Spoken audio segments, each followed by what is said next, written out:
जय माँ इंद्राक्षी, जय अम्बे। इंद्राक्षी धाम में दर्शकों आप सभी का हम हार्दिक स्वागत करते हैं। आज से श्राद्ध पक्ष और आश्विन मास प्रारंभ हो चुका है। आश्विन मास के ये 15 दिन श्राद्ध पक्ष के कहलाते हैं और बहुत ही मुख्य भूमिका है हमारे सत्य सनातन धर्म में श्राद्ध पक्ष की, पितृपक्ष जिसे कहते हैं। सारी जानकारी इस अंक में हम आपको देने वाले हैं। बहुत हृदय की गहराई से इस अंक को आप सुनिएगा। पहले आज का पंचांग देख लेते हैं हम लोग। 11 सितंबर सन 2022, दिन रविवार, आश्विन मास, कृष्ण पक्ष, संवत 2079, तिथि प्रतिपदा, नक्षत्र पूर्वा भाद्रपद, राहु काल 4:30 से 6, दिशा सूल पश्चिम दिशा। श्रद्धा से श्राद्ध बना है। ये 15 दिन हमारे ऋषियों ने ऐसे निकाले हैं कि हम उन आत्माओं को याद करें, हम अपने उन बिछड़ों की पुण्य तिथि पर श्राद्ध करें जिस तिथि में उनको दाग दिया जाता है। और विश्व में ऐसा कोई धर्म नहीं है जो मरणोपरांत इस प्रकार की विधि विधान से जुड़ा हो। तो ये बड़े ही महत्वपूर्ण दिन होते हैं ये 15। इसमें बड़ा पुत्र या परिवार का जो भी बड़ा होता है वो अपने जितने भी उनकी मृत्यु तिथि होती है परिवार के लोगों की, उनके निमित्त श्राद्ध किया जाता है। किस तिथि में श्राद्ध करें, हमेशा ध्यान रखें जिस तिथि में मुखाग्नि दी जाती है। एक तो होती है कई बार व्यक्ति की डेथ आज हुई है लेकिन उसको मुखाग्नि दाग जो दिया जाता है वो अगले दिन दिया जाता है या शाम को उसको दिया जाता है, क्योंकि हमेशा दाग जो है सूर्य छिपने से पहले दिया जाता है। तो जिस दिन उसको दाग दिया जाए, मुखाग्नि दी जाए, वो तिथि श्राद्ध की मानी गई है। लेकिन जिनको श्राद्ध की तिथि ना पता हो उनके लिए अमावस्या आएगी, तो वो ध्यान रखें। अमावस्या भी बता देता हूँ, 25 सितंबर की इस बार अमावस्या है। तो 25 सितंबर को वो लोग श्राद्ध करें जिन्हें अपने बड़ों की या जिनकी भी उनकी सबकी मृत्यु तिथि याद ना हो। 25 तारीख यानी कि अमावस्या का क्या होता है, सर्व पितृ श्राद्ध मनाया जाता है। और अब हमें इसमें क्या क्या करना है ये सारी आप ध्यान रखें। 5 बलि जरूर दी जाती हैं। अपने उन पितरों के निमित्त ब्राह्मण भोजन और पंच बलि का प्रयोग किया जाता है। 5 बलि कौन कौन सी होती हैं, पंच बलि वो भी मैं बता दूंगा। जैसे गाय के लिए अलग से परोसा निकाला जाता है, चींटी के लिए, काग के लिए, कुत्ते के लिए, देवादेव के लिए, सबके लिए 5 निकाल करके फिर ब्राह्मण को उसके चरण वगैरह धुला करके भोजन कराया जाता है। अब ध्यान रखना, आपके सत्य सनातन धर्म में, आपके और हमारे एक ही बात है, सत्य सनातन धर्म में जितनी गहराई है और जितना साइंटिफिक रीजन है वो आपको कहीं नहीं मिलेगा। बहुत लोग आपको मिसगाइड करेंगे। आज के यूथ हैं, आज के ऐसे बच्चे हैं जो मजाक में इन चीज़ों को ले जाते हैं, लेकिन उनको मालूम नहीं है कि हमारे ऋषियों का चिंतन कितना बड़ा था, हमारे ऋषियों का ज्ञान विज्ञान कितना बड़ा था। यस, अब जैसे पाताल लोक होता है, देवलोक होता है, नागलोक होता है, पृथ्वी लोक है। पृथ्वी लोक तो आप सब देख ही रहे हैं, पृथ्वी के वासी हैं। ऐसे ही पितृलोक भी होता है। चंद्रमा को पार करते हुए जो यमलोक की यात्रा जब आत्मा करती है तो पितृलोक में ठहरती है। और जब जब हमारी उन पितरों की मृत्यु तिथि आती है, उस मृत्यु तिथि में वो अपने घर में ये उम्मीद लेकर के आती हैं कि हमारे बच्चे हमारे लिए श्राद्ध करेंगे, तर्पण करेंगे, मार्जन करेंगे। और यदि उनके परिवार में कुछ भी ना किया जाए तो कहीं ना कहीं बेचारे मन मायूस कर करके अपने पितृलोक में लौट जाते हैं।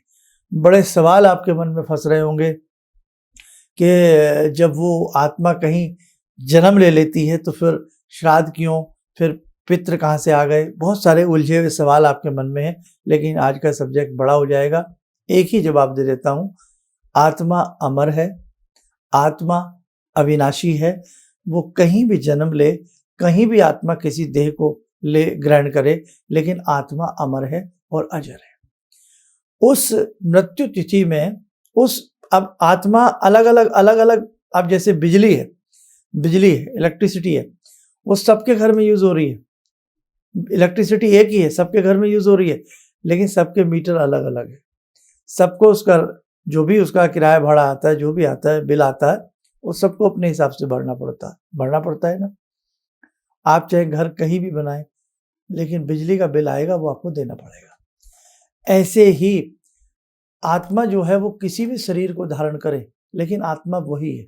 आज उसने ये शरीर धारण किया आपके पितृ के रूप में, कल किसी और के रूप में, लेकिन हमारा नाता जब तक उससे है, हमारा नाता जब तक उस घर से है, तो उस घर में जो भी खर्चा हो रहा है, इलेक्ट्रिक का बिल आ रहा है, जो भी आ रहा है इलेक्ट्रिसिटी का, वो हमें देना पड़ता है। ऐसे ही अपने पितरों के निमित्त, बहुत गहराई में आपको ले जाना नहीं चाहता, समय लगेगा। कहने का भाव, उनका श्राद्ध बनता है और आपको करना चाहिए। जिस घर में श्रद्धा से श्राद्ध किया जाता हो, ध्यान रखना, वर्ष में किसी की कभी भी मृत्यु हुई हो, पहला श्राद्ध छोड़ के, यदि किसी की 6 महीने पहले मृत्यु हुई है, अब देखो ना इस बार कोरोना काल में कितने लोग काल के ग्रसित हो गए, तो एक वर्ष छोड़ करके अगले वर्ष से श्राद्ध प्रारंभ किया जाता है। जैसे किसी की 6 महीने पहले डेथ हुई, 10 महीने पहले डेथ हुई, 11 महीने पहले डेथ हुई, तो इस वर्ष श्राद्ध नहीं होगा, अगले वर्ष से श्राद्ध किया जाता है। और जिनकी पहले डेथ हुई है, उनका श्राद्ध तो फिर लगातार हर वर्ष चलता ही रहता है। ठीक है। अब एक चीज और ध्यान रखें कि श्राद्ध बहुत मन से करें, बहुत श्रद्धा से करें।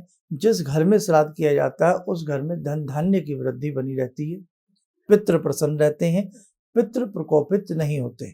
यहीं तक नहीं, ज्योतिष शास्त्र में भी पितृदोष, पितृ प्रसन्नता, पितृ प्रकोप, सारी चीजें ज्योतिष शास्त्र में भी लिखी गई हैं।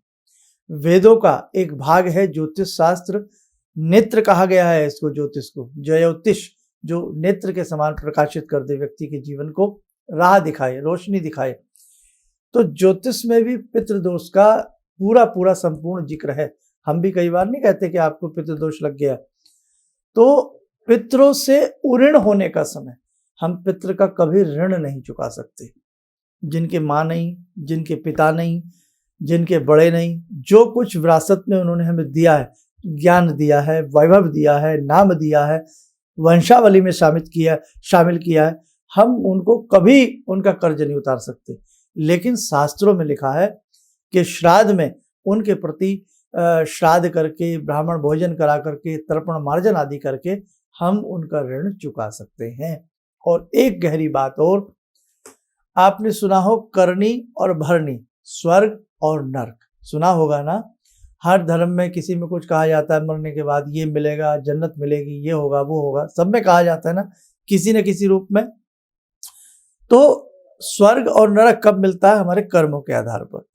और यदि हमारे पितृलोक में पीड़ित हैं, किसी यात्रा को झेल रहे हैं, और इधर उनका पुत्र या उनके परिवार का बड़ा उनके प्रति श्राद्ध करता है, दान पुण्य करता है, गौशाला बनवाता है, श्रीमद् भागवत कराता है, कुछ भी इस प्रकार के बहुत अच्छे कार्य करता है, तो वहाँ जो वो पितृ प्रताड़ित हो रहे हैं या पीड़ित हो रहे हैं या उन्हें यात्रा मिल रही है, उस यात्रा में कमी आती है। बैंक का कर्जा आपने ले लिया और संसार से चल बसे, और आपका पुत्र यदि उस कर्जे को चुका रहा है, तो बैंक शांति से बैठ जाता है कि भाई कर्जा तो हमारा आ रहा है, पैसा तो वापस आ रहा है। तो ऐसे ही जो जन्म जन्मांतर के कर्जे कई बार चढ़े होते हैं, कर्म के कर्जे, कुफल के कर्जे, तो वो श्राद्ध करने से उस आत्मा को शांति मिलती है। और कई बार तो थोड़ी बहुत ही चीज के ऊपर वो यातना कहीं, वो आत्मा कहीं ना कहीं पीड़ा झेल रही होती है, और जैसे ही इधर से श्राद्ध किया जाता है, यानी कि बैंक में कोई एंट्री डाली जाती है शुभ कर्म किया जाता, तो वैसे ही वो यातना, उस भवबंधन से वो आत्मा छूटती है और परमात्मा की तरफ से उसे किसी अच्छी योनि की प्राप्ति होती है। आत्मा यदि वो भटक भी रही है, उसको देह नहीं मिली, चोला नहीं मिला, तो वो भी श्राद्ध कर्म से बहुत अच्छी शांति मिलती है। बहुत कुछ तो नहीं बता सकता, बोर हो जाते हैं, लेकिन प्रयास करता हूँ।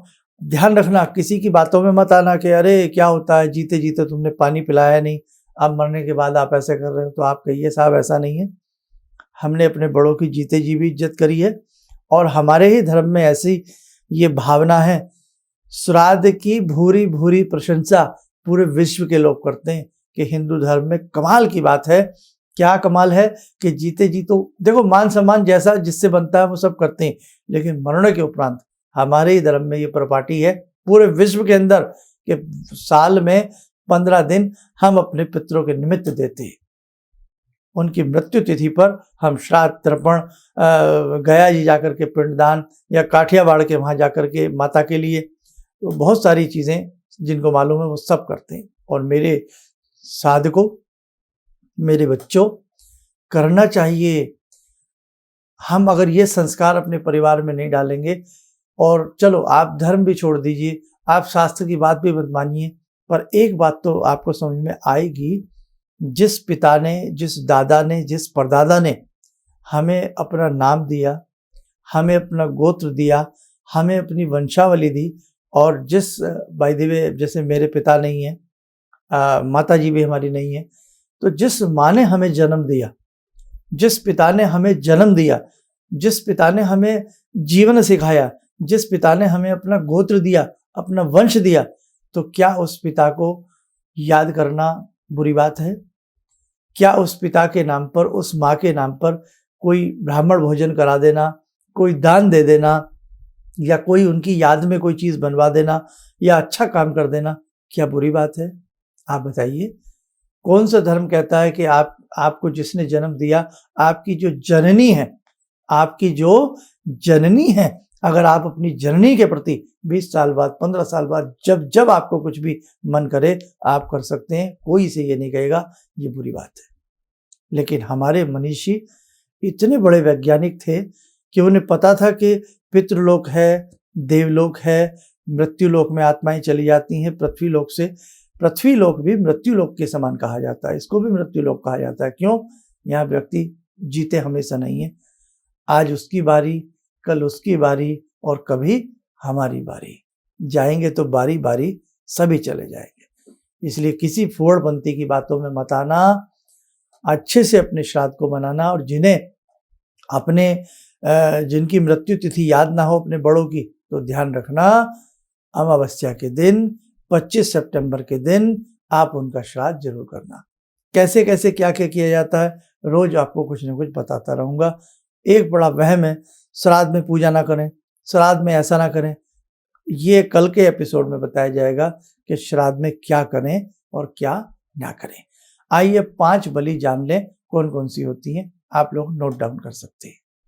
थाली में 5 जगह थोड़े थोड़े सभी प्रकार के पाक भोजन परोसकर, हाथ में जल, अक्षत, पुष्प, चंदन लेकर के मानसिक संकल्प से या संकल्प बोलते हुए आप थाली के चहुं ओर जल घुमा दें। अब सुने पंच बलि कौन कौन सी होती हैं। पहली, गो बलि। गाय के लिए पत्ते के ऊपर रख करके हमें वो पाक परोसना है। हालांकि उसका मंत्र भी है, पर आप केवल साधारण बात सुनते रहें। नंबर 2, स्वान बलि।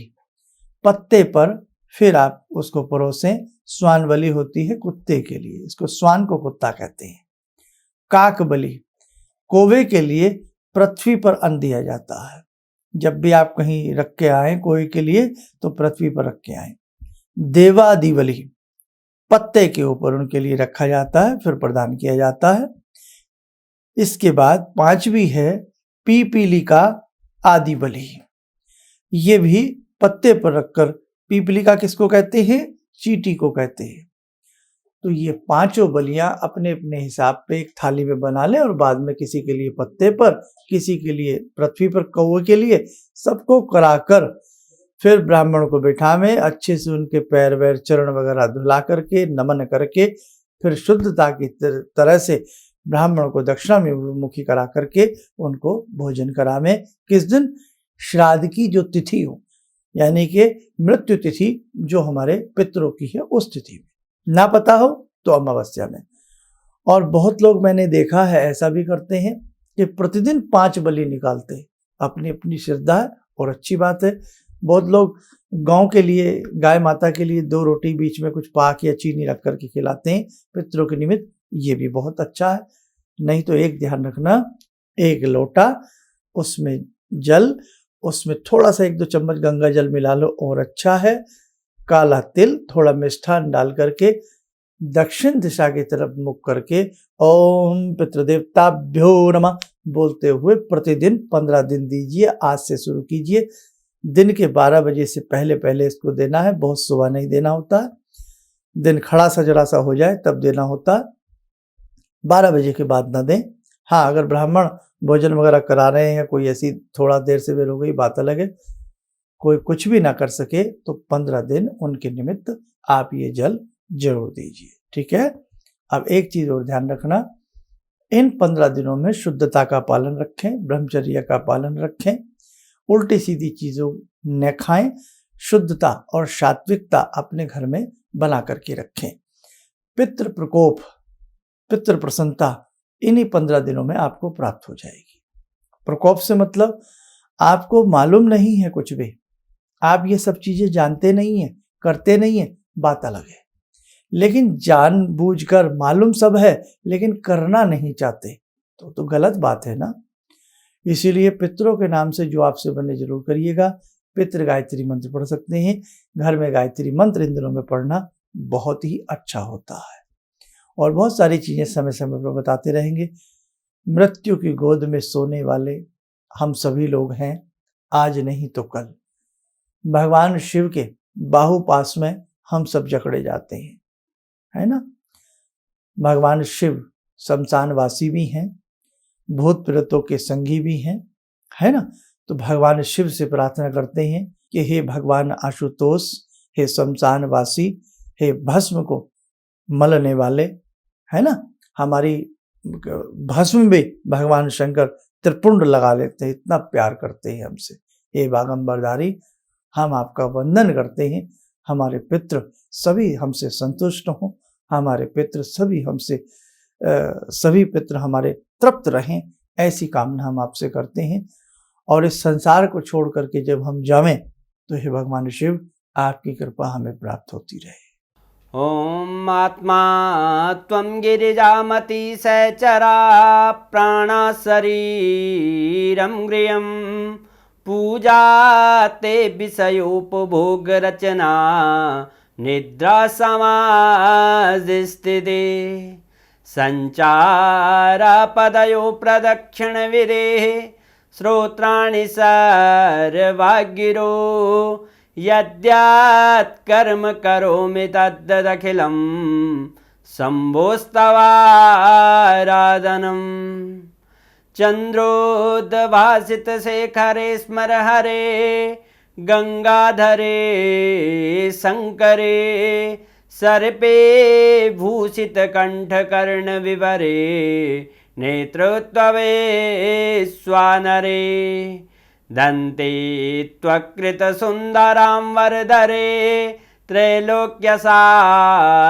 हरे मोक्षार्तिं कुरु चित्तवृत्त्यमचलं मन्येस्तु किं कर्म वे वन्दे देव उमापतिं सुरगुरुं वन्दे जगत्कारणं वन्दे पन्नगभूषणं मृगधरं वन्दे पशूनां पतिं वन्दे सूर्यशशाङ्कवह्निनयनां वन्दे मुकुन्दप्रियं वन्दे भक्तजनश्रयं च वरदां वन्दे शिवं शङ्करम् ओम कर्पूरगौरं करुणावतारं संसारसारं भुजगेन्द्रहारं सदा वसन्तं हृदयारविन्दे भवं भवानी सहितं नमामि भवं भवानी सहितं नमामि। कवच बना लें, ध्यान करें, भगवान शिव शंकर का शुभ आशीष हम सबको प्राप्त हो रहा है।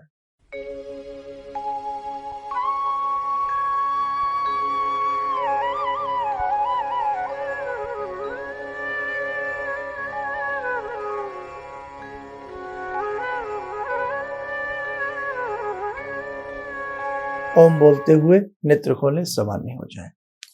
कल हम बताने वाले हैं कि इन श्राद्ध में क्या करें, क्या ना करें, और एक बहुत बड़े वहम से आपको निकाल देंगे। पूजा करें ना करें, बहुत लोग तो इन 15 दिनों में दीप बत्ती शांत कर देते हैं। क्या गलत है या सही है, सारी जानकारी कल के अंक में मिलेगी। आप स्वस्थ रहें, सुखी रहें। इन्हीं शुभकामनाओं के साथ हम अपनी वाणी को विराम देते हैं। जय जय अम्बे। भगवान से जुड़ो, और भगवान से जुड़ने का जरिया आपने बताया, बहुत अच्छा लगा, बहुत धन्यवाद। और सनातन धर्म को जिंदा रखने के लिए आप जो प्रयास कर रहे हैं बहुत सराहनीय है। हम लोग को मौका मिला है, हम लोग भाग्यशाली हैं जो आपके करीब आने का हम लोग को मौका मिला है। किसी भी समस्या के समाधान के लिए मिले प्रसिद्ध हस्तरेखा एवं वास्तु विशेषज्ञ प्रोफेसर धर्मेंद्र शर्मा जी से। नोट: शिविर में भाग लेने हेतु एवं व्यक्तिगत रूप से मिलने के लिए कॉल करने का समय सुबह 10 बजे से शाम 6 बजे तक। हमारे विभिन्न ज्ञानवर्धक कार्यक्रम देखने के लिए आप हमें अभी सब्सक्राइब करें, बेल आइकन को प्रेस करें ताकि आप देख सकें हमारा कार्यक्रम सबसे पहले। और अधिक जानकारी के लिए फेसबुक पेज को लाइक करना न भूलें।